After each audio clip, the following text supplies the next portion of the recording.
कलयुग में मलिनता की प्रधानता रहेगी, शरीर अपवित्र। शरीर को सजाने में प्रियता है, लेकिन पवित्रता क्या है ये ज्ञान नहीं है। शौचाचार की पवित्रता का बिल्कुल ज्ञान नहीं, बस सजाने की प्रियता है। बाहर से चिकना दिखना चाहिए, लेकिन वो पवित्र है कि नहीं उसको ज्ञान नहीं है, बिल्कुल पता ही नहीं। शौचाचार का पशुवत आचरण है, देखने को मिलते हैं। खड़े खड़े लघु शंका कर रहे हैं, मुंह में बीड़ी, ऐसे वही जनेंद्री को छुआ ऐसे कर, ना हाथ धोना, ना आचमन करना, न पैर धोना, बिल्कुल पशुता का आचरण है। भला पवित्र शरीर है तो मन तुम्हारा पवित्र कैसे हो सकता है? तुम्हारे आचरण अपवित्र हैं, तुम्हारा शरीर पवित्र है। शौच गए वैसे ही, जैसे हाथ धोया उससे साबुन जो बस ऐसे निकल पड़े, कपड़ा वैसे सब अपवित्र, पूरे घर में वो पूरा घर अपवित्र। और समझते हैं कि हम बहुत स्वच्छ, बहुत वीआईपी हैं। वीआईपी का मतलब बहुत अपवित्र हैं, उनको ये ज्ञान नहीं।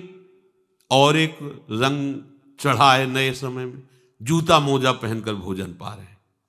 देखो कैसी, अरे साधारण आदमी जिसको कोई शास्त्र से मतलब नहीं, किसान आदमी जो हाथ पैर धो करके पीढ़ा पे बैठ करके भोजन पाने जाए, इतनी पवित्रता तो हमने गांव में देखी है। बिल्कुल शास्त्र नहीं जानते, कुछ नहीं, पर भोजन पाना है तो हाथ पैर धोए और लकड़ी के पीढ़ा में बैठ के और जय भगवान हाथ जोड़ करके जमीन पर बैठ के भोजन पाए। आज चाहे वो चमड़े का जूता हो, चाहे ध्यान रखना, चमड़े की बेल्ट पहनने वाला और चमड़े के जूता पहनने वाले को गौ हत्या का पाप लगता है। अगर वो इन पशुओं से जो चमड़े निकाल कर निर्माण किया जाता है, जूता बेल्ट आदि, ये जो गृहस्थी जन इनका प्रयोग करते हैं तो उसे गौ हत्या का दंड मिलता है, क्योंकि आप पहनते हैं, उसमें आप सहयोगी हुए, आप उसको प्रोत्साहन बढ़ा रहे हैं गौ हत्या का। ये अब वही सब पहने, वही शौच में कपड़े पहने हैं, वही भोजन में कपड़े पहने हैं, साधना होगी, पवित्रता ही नहीं जानते हैं। लघु शंका करने के बाद यदि आपने जनेंद्री का प्रक्षालन नहीं किया, हाथ नहीं धोया, चरण नहीं धोए, आचमन नहीं किया, तो आप तो अपवित्र हैं। अरे लघु शंका की क्या है, शौच होने के बाद नहीं से विचार बिल्कुल शून्य हो गया है, बस शरीर आराम, पशु की तरह शरीर आराम। क्या शरीर आराम रहेगा? जब तुम्हारा शरीर अपवित्र है तो आचरण अपवित्र होंगे, तो पाप बनेगा, पाप से तुम्हें शरीर को दुख भोगना पड़ेगा। बिल्कुल समझ खत्म होती चली जा रही। कलि केवल मल मूल मलिना, ये नाना प्रकार के पापाचरणों की जो हमारी प्रवृत्ति बढ़ती जा रही है, उसका कारण है खान पान अपवित्र, शरीर अपवित्र। हमने देखा है, वो आपको मजाक सा लगेगा, भोजन पाने के समय घर के जितने भी वयस्क जन होते थे, जब कच्चा भोजन पाया जाता था तो ऊपर के वस्त्र उतार देते थे, एक धोती नीचे पहने हुए ऐसे पाते देखा। बाद में विचार कितनी पवित्रता, क्योंकि वो कपड़े पहनकर बाहर कार्यों और ऐसे जल लेकर के ऐसे आचमन कर हाथ जोड़कर थोड़ी देर, किसान आदमी, वो कोई साधु महात्मा नहीं, कोई वैष्णव नहीं, किसान आदमी की बात कर रहे हैं। हाथ में जय बोल करके प्रभु की फिर प्रसाद पाए, जय हो भगवान आपकी। आज परोसने में अगर कहीं रोटी छू गई परोसने वाले को तो डांट लगती थी, पूरी रसोई जूठी करेगी, रखे यही थाल, हाथ धो, दूसरी थाल मिला। आज उसी से अमुक ले रहा है, उसी से अमुक ले रहा है, उसी से अमुक ले रहा है, वो शराब पीने वाला है, मांस खाने वाला है, गंदे आचरण, उसी से आप ले रहे हैं। बोले वो तो समाज में चलता है, समाज में तो समाज को लेके चलना ही पड़ेगा। भाई समझो, पवित्रता अति अनिवार्य है, इसे आप समझो। अगर आप अपवित्र पशुओं जैसे, तो आपकी बुद्धि भी पशुवत आचरण करेगी, आसुरी भाव को प्राप्त हो जाएगी। पवित्रता शरीर की आपको एक फल देगी कि आपका मन पवित्र होने लगेगा, क्योंकि शरीर से आसक्त मन है और मन से आसक्त आप हो। जहां आपका मन पवित्र, अच्छे विचार, अच्छा मार्ग, अच्छा निर्णय बुद्धि करेगी, आपको आनंद मिलने लगेगा। ऐसे नहीं है कि आप जैसे पशुवत आचरण करें। बड़ी अपवित्रता बढ़ रही है, अपवित्रता को तो कोई समझ ही नहीं रहा इस विषय को। कैसे कैसे हमको तो ऐसा भी किन्होंने बताया कि कहीं कहीं ऐसा भी है कि शौच में पानी का ही प्रयोग नहीं होता हो है। हाँ, टिश्यू पेपर कह रहे हो। विचार करो यार, मतलब कहां पहुंच रहा है हमारा। वो कहते वीआईपी लोग हैं, वाह है ये वीआईपी लोग।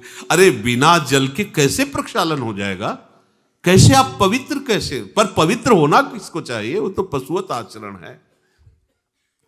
कलि केवल मलमूल मलिना, पाप पयोनिधि जन मन मीना। जैसे मछली जल में ही केली करती है, ऐसे कलियुगी प्राणी का मन पाप में ही केली करना चाहता है। अपवित्र विचार, कैसी कैसी मलिनताएं बढ़ती चली जा रही। रसोई अभी बनकर तैयार नहीं हुई, ऐसे सो खड़े खड़े वही रसोई, क्या पछता है। अरे एक बार बन जाए, उसे थाल में लगाओ। हम नहीं कहते तुम भगवान का भोग लगाओ जाके, नहीं वैष्णव हो, नहीं भजन कर, कम से कम थोड़ी तो पवित्रता। एक बार थाल लग जाए, हाथ जोड़ो, अन्न को ही प्रणाम करो। अन्न ब्रह्म, उपनिषद में आता है, ये अन्न ब्रह्म है, उसे प्रणाम करो। वो हमारे जीवन को पुष्ट करता है, हमें भगवत भाव। हाथ जोड़कर, कहां हाथ जोड़े, वो तो जूता पहने वैसे ही सब, कोई खड़े खड़े खा रहा है, कोई मतलब ये हो क्या रहा है। हमने देखा है पहले बारात आती थी तो पट्टियां बिछाई जाती थी, गोबर से जमीन लिपी होती थी, दो आदमी पात्र ले खड़े, सबके हाथ पैर धुलाए, सब बैठ गए, फिर सबको परोसा, माताएं मंगल गीत गा रही, परोसा जा, कितना पवित्र होता था। आज कोई ऐसा कमाई मिलेगा जो शराब न पिए हो, कोई ऐसा कमाई मिलेगा जो उद्दंडता न कर रहा। पशुता बढ़ रही ना, कैसे कल्याण का तो शब्द ही नहीं उनको कि कल्याण क्या, उनका यही कल्याण है, बस जनेन्द्री रसेंद्री की तृप्ति होती रहे, उतना ही वो सब कुछ समझते हैं। गोस्वामी जी कह रहे, ये नाम कामतरु है, सब कामनाएं पूर्ण करने वाला है, और ये काल का भी काल है। देखो, नाम अगर जिह्वा पे विराजमान है तो अपवित्र पवित्रो वा सर्वावस्थांगतोपि वह यह स्मरेत पुंडरीकाक्षम सवायाभ्यंतर शुचि। बाह्य और अभ्यंतर से पवित्र। पर यदि आपने सदाचार का पालन नहीं किया, शौचाचार का, तो नाम में रुचि होगी नहीं, ध्यान रखना। अगर कोई ऐसे नाम में रुचि, जब मनाया मुझ उठाया, जब मनाया, कैसी कैसी पशुता है, चिड़िया की तरह चुनते रहते हो। अरे एक बार, दो बार, तीन बार एक अपने भोजन का समय निश्चित करो, थोड़ा शांति से बैठकर भगवत भाव में आकर तब भोजन पाओ, वैसे ही आपका भाव बनेगा जैसा भोजन आपका है। पाते समय जिन भावों से आप युक्त हैं, लोग चिंतित रहते, परेशान रहते, क्यों? क्योंकि भोजन पाते समय परेशान थे, तो अब वो भोजन का जो रस है ना, वो केवल परेशानी पैदा करेगा। मान लो हमारी बात, ये निश्चित बात, भोजन के समय सारी चिंताओं को छोड़ो, आनंदमय होकर भोजन, प्रसाद में भगवत भाव से पाओ, वो भोजन ऐसी बुद्धि पैदा करेगा, आप आनंदित रहोगे।